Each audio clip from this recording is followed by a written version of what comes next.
So without further ado, I'd like to introduce Karen, and she'll be talking to us about her survival to success story. So please welcome Karen. What if you woke up one morning and your life was changed forever and drastically? Is it a good change or a bad change? That's up for you to decide. I want to take you back to June 5th, 2000. My alarm sounds, and I roll over to turn it off. But my left arm didn't move. So I moved around, turned it off with the right. Then I go to get out of bed. But as soon as I put weight on my legs, my left one collapsed. I lay there on the carpet, wondering what was going on, trying to wake up, and realizing I had to go to the bathroom. I crawled the short distance to the bathroom and somehow got there and emptied my bladder, and then I was able to put some weight on the left leg. I propped my body against the vanity. While brushing my teeth, I noticed that the left side of my face didn't move. It was as if someone had drawn an invisible line down the center of my body. This side worked, but this side didn't. Raise your hand if you'd be scared if you woke up like this. What would you do? Would you go to the hospital? Go to a doctor? Call a friend? Go back to bed and try to start the day over? Me? I went to work. Once at work, and when it opened, I phoned and made a doctor's appointment. The doctor poked and prodded me and asked me some questions before sending me across the street to the emergency room at the hospital. I sat in the emergency waiting room of St. Paul's Hospital, where my grandmother had died of a brain tumor in 1937, and the thought of a brain tumor crossed my mind. I also started thinking, wow, it's sure amazing how fast your life can change. When I went to bed the previous night, my thoughts were on work. I had a good job with the federal government. My one-year anniversary was on June 14th. And that is when my probationary period would be over. I would be a full-fledged employee. I'd get all my benefits. And I was scared. I mean, there were some negatives. The blind date I had the Saturday night, it hadn't gone well. And I had a few pounds to lose. And I still have a few pounds to lose. But all in all, life was good. At least it was that Sunday night. I waited for 5 hours before I got to see a doctor. He examined me, told me it wasn't a brain tumor, nor did he think that it was a stroke. He didn't know, and he disappeared. A neurology intern came in.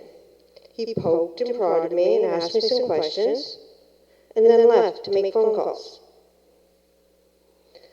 By this time, I was fed up. I didn't care anymore. Okay. Yes, I did care.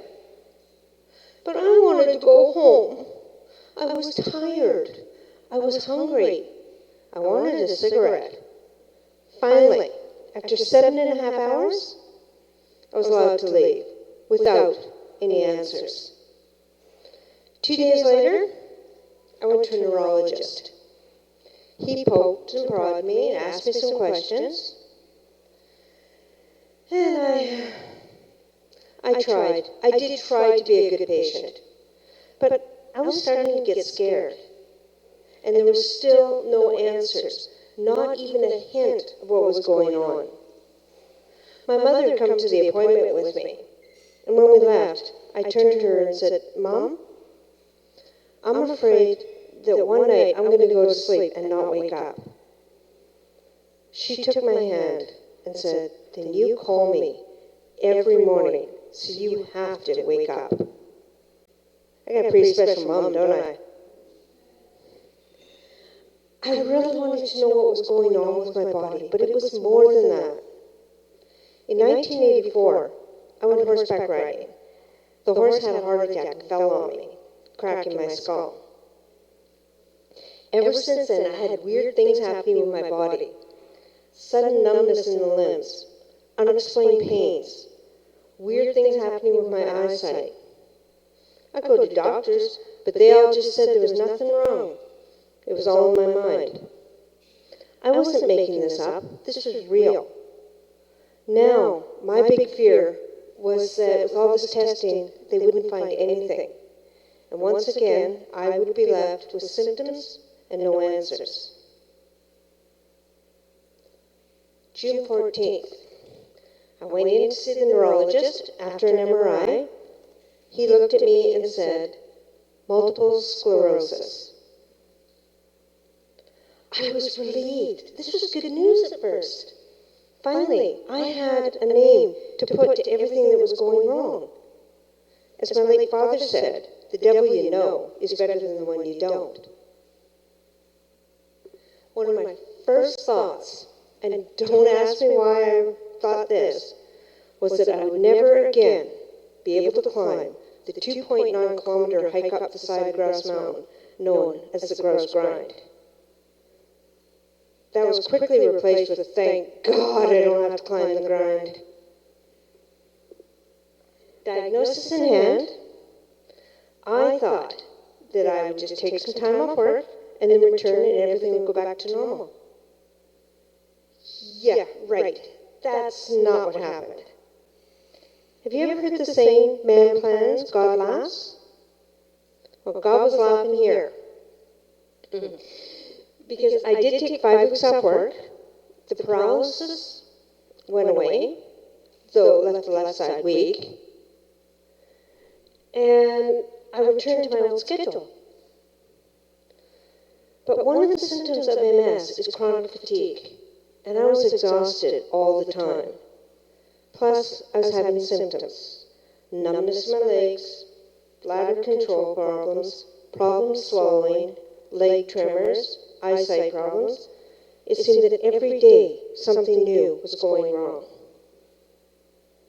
But, I couldn't afford to work part-time because if I did and had to go on disability, then they would base my wage replacement on the part-time hours. Summer 2000, it was a rough one for me. In addition to all that MS stuff, I developed an allergy to one of my medications. A thick rash appeared across my torso, and it was itchy, and the heat made it worse. I began to feel like something out of a sci-fi movie, Reptile Woman. And the way people deal with illness, that's an eye-opener as well. I remember one time riding in the elevator at work, and I started to get leg tremors. My legs were shaking like this. People kind of shied away. I mean, we're in an elevator. Where are you going to go? Right? I just kind of shrugged and said, just practicing for my Elvis impersonation. They laughed, and that kind of eased the tension. The end of September, I went to the UBC, to the MS clinic there. The doctors and I decided it was better off for me to go on disability. I was devastated. MS took the best job I'd ever had away from me. A job it took me a year and a half to get. I thought my life was over. I was 35, and all I could see for my future was me sitting alone in my one-bedroom apartment, watching TV, and just existing. Maybe surrounded by a bunch of cats. The next few months were a struggle for me. I was mourning the loss of my previous life and of my mobility at the time. I was fighting with insurance companies to get my pensions and dealing with MS symptoms. There were nights I went to sleep and I prayed I wouldn't wake up the next day. All things, good and bad, come to an end now. And by January 2001, I had my payments in place, a budget worked out, the MS was calming down a bit, and now it was time for me to think of my future. When I went on disability, I had to take a 30% cut in income. Plus, I owed my employer for the 5 weeks of sick time they advanced me back in June, which they took a little bit out of each paycheck for years. In 2002, I filed for bankruptcy. My life was a series of ups and downs of emotions and symptoms. But I was getting the rest I needed. I was adjusting. And I've been given a gift. Does anyone know what that gift is? The chance to start over, to recreate myself, to accomplish dreams. Ever since I was a child, I dreamed of being a published author. Now, I have 5 books published. My first book, The Bond, A Paranormal Love Story, has won an award, been translated into Turkish, and a very talented local indie movie producer is adapting it into a short film. My only nonfiction, on the right side, My Story of Survival and Success, has been nominated by a British site for Best Cover and Best Nonfiction. I have a budding career as a motivational speaker. I've recently been asked to be part of the Rick Hansen Ambassador Program, and I'm starting a career as a mentor. This is not my pre-MS life. This is way better.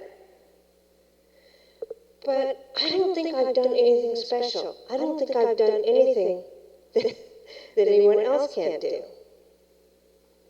But a lot of people in society seem to disagree with me. One night, I was on Facebook and I got into a discussion with someone. I have to admit, it wasn't a discussion. It was more like a heated argument. Our fingers were flying across those keyboards. We were discussing whether or not people on lower incomes can change their lives, maybe even improve them a bit, just by changing some of their spending habits. This person, I'll call her Gertrude, accused me of poor shaming, and then said something which totally stunned me, stopped me in my tracks. She said that people with disabilities, mental or physical, can improve their lives. I stared at that computer. The discussion ended there because I didn't know what to say. I started thinking about the things I've done and other people with disabilities have done, like Rick Hansen, Terry Fox, Tim Harris. Fox and Hansen's, their exploits are legendary, but Harris's are just as important. Tim was diagnosed with Down syndrome. He was born in 1986. In 2010, he opened his own restaurant, Tim's Place, in Albuquerque, New Mexico. Now, that is only 4 people who have faced challenges and succeeded. I'm sure if you thought about it, you could at least think of one more. Every one of you could. But improving your life does not mean, or have to mean, running across the country, wheeling a wheelchair around the world, writing a book, or opening a restaurant. Sometimes all it means is accomplishing goals, changing your attitude, and living a bit happier. But I found that there are 3 mistakes that people are making when they finally get the courage to pursue those goals and make that change in their life a good one. The first one they make is that they focus on what they can't do, not what they can. They see the dis, not the ability.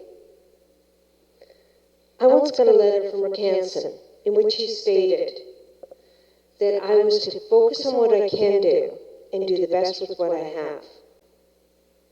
When I do that, I find that there is so much more I can do than I ever thought I was capable of.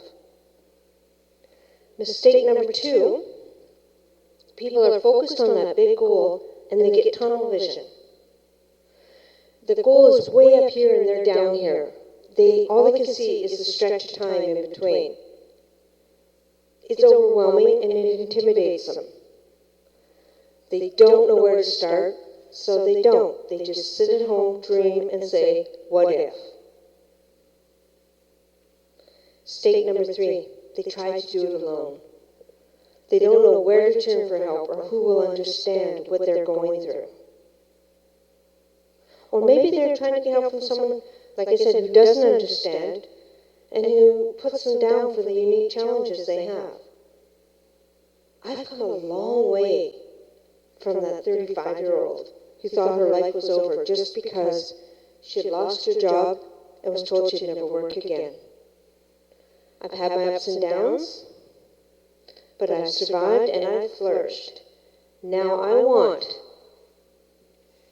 to show the world that just because people are facing challenges doesn't mean that they're down and out. I want to show the world what we can actually do. And that's why I started my mentor program, the 90-day turnaround, how to transform the quality of your life starting today. With this program, my books, my speaking, I will show people and society, people like Gertrude that have given up on us in society, how much more we have to give.